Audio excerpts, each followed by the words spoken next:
Hi viewers, how are you all? అంతా బిజీగా రొటీన్లో కొట్టుకుపోతున్నారా? మధ్యలో కాస్త తీరిక దొరికితే ఓటీటీలో వచ్చే వెబ్ సిరీస్, సినిమాలు, రొటీన్తో లైఫ్ అలా హ్యాపీగా గడిచిపోతుంది అంటారా? గుడ్. అన్నట్టు ఫిలిం హీరోలు, హీరోయిన్స్ రియల్ లైఫ్ చెప్పకుండా వాళ్ళ రియల్ లైఫ్ విశేషాలు కూడా చెప్పే ఈ ప్రోగ్రామ్ కోసం మీరు కూడా బాగా యాక్టివ్గా ఎదురు చూస్తున్నారు కదా? Very nice to note that. Come on, let's begin the show. 1992 September 21న గుమ్మకొండ విఠల్ రెడ్డి, రజనీ దంపతులకు హైదరాబాద్లోని వనస్థలిపురంలో జన్మించాడు కార్తికేయ. కార్తికేయకు ఒక అక్క కూడా ఉంది. కార్తికేయ నాన్నగారు నాగార్జున స్కూల్ అధినేత. వాళ్ళ అమ్మగారు ఆ స్కూల్కి మేనేజర్గా పనిచేస్తున్నారు. కార్తికేయ నాగార్జున స్కూల్లోనే తన చదువును పూర్తి చేశారు. 2009లో ఇంటర్ కోసం అని విజయవాడ కాలేజీలో జాయిన్ అయ్యారు కార్తికేయ. ఇంటర్లో జాయిన్ అయ్యాక కార్తికేయలో చాలా మార్పే వచ్చింది. అక్కడి నుండి బాగా సినిమాలను చూడటం మొదలుపెట్టారు. ఇంటర్ పూర్తయ్యాక వరంగల్లో ఉన్న నేషనల్ ఇన్స్టిట్యూట్ ఆఫ్ టెక్నాలజీ కాలేజీలో ఆయన జాయిన్ అయ్యారు. ఇక వరంగల్ వచ్చాక అప్పుడప్పుడు షార్ట్ ఫిలిమ్స్లో నటించాడు కార్తికేయ.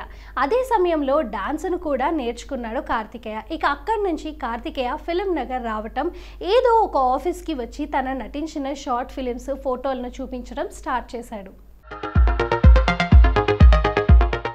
అయితే ఈ సమయంలోనే తనకి తెలిసిన వారి ద్వారా హీరో అండ్ డైరెక్టర్ అయినటువంటి రిషి పరిచయం అయ్యి కార్తికేయలో సోలోగా సినిమా చేస్తానని అన్నాడు. అయితే అలా మొదలైన సినిమానే 2017లో వచ్చిన ప్రేమతో మీ కార్తిక్. ఇదే సమయంలో ఆర్జీవి కో డైరెక్షన్ అయినటువంటి అజయ్ భూపతి పరిచయం కూడా అయ్యాడు. ఈయన కూడా ఒక కథను పట్టుకొని తిరుగుతున్నాడు.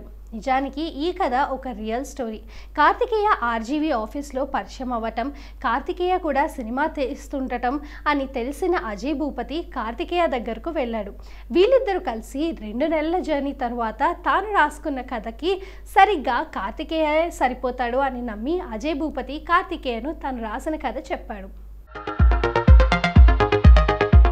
కార్తికేయ కూడా ఈ స్టోరీ నచ్చటంతో వెంటనే ఓకే చెప్పేశాడు. ఈ కథ నచ్చిన ఇద్దరు ప్రొడ్యూసర్స్ కూడా ఈ సినిమా తీయటానికి ముందుకు వచ్చారు. వెంటనే యమహా RX100 సినిమా తీయటానికి.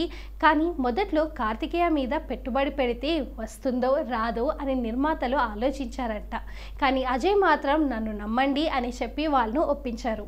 అయితే టైటిల్ పెట్టుకోవటానికి పర్మిషన్ కోసం యమహా కంపెనీ వాళ్ళకి రిక్వెస్ట్ చేస్తే జపాన్ వాళ్ళకి ఒక మెయిల్ పంపారంట.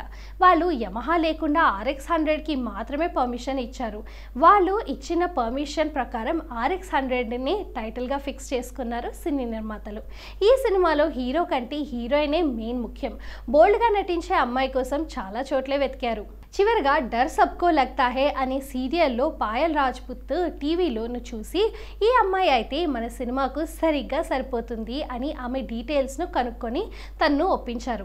RX100 సినిమాను చాలా తొందరగా పూర్తి చేసి 2018 జూలై 18న రిలీజ్ చేశారు. సినిమా రిలీజ్ అయిన మొదటి 2 రోజులు బాగుంది అని టాక్ వచ్చింది. ఆ తర్వాత మూవీ మాత్రం బ్లాక్ బస్టర్ హిట్గా నిలిచింది. 27 కోట్లు 40 లక్షల వసూలు చేసింది ఈ మూవీ. అందులో 12 కోట్ల 70 లక్షలు షేర్ వసూలు చేసి ఒక్క రికార్డ్ని RX100 సినిమా కథలో వేసుకుంది. శాటిలైట్ రైట్స్ మరో 2 కోట్లు వచ్చాయి. మొత్తంగా ఈ సినిమాకు 15 కోట్ల లాభం తెచ్చిపెట్టింది. కార్తికేయ ఒక్కసారిగా టాలీవుడ్ని తన వైపు తిప్పుకున్నాడు. ఆ తర్వాత 2019లో కృష్ణ దర్శకత్వంలో ఒక సినిమాలో నటించిన కార్తికేయకు ఆశించినంత విజయం ఇవ్వలేకపోయింది. అయితే అదే ఇయర్ అర్జున్ జంధ్యాల ఒంగోలులో జరిగిన యథార్థ సంఘటన ఆధారంగా తీసిన సినిమానే గుణ 369లో కూడా నటించాడు కార్తికేయ. ఈ సినిమా కూడా యావరేజ్గానే ఆడింది. ఆ తర్వాత విక్రమ్ కుమార్ డైరెక్షన్లో నాని హీరోగా నటించిన గ్యాంగ్ లీడర్ సినిమాలో విలన్గా నటించారు. మళ్ళీ ఆడియన్స్ ముందుకు తన గురించి మాట్లాడుకునేలా చేసుకున్నాడు కార్తికేయ. హీరోగా మంచి ఫామ్లో ఉంది కేవలం 3 సినిమాలలో మాత్రమే.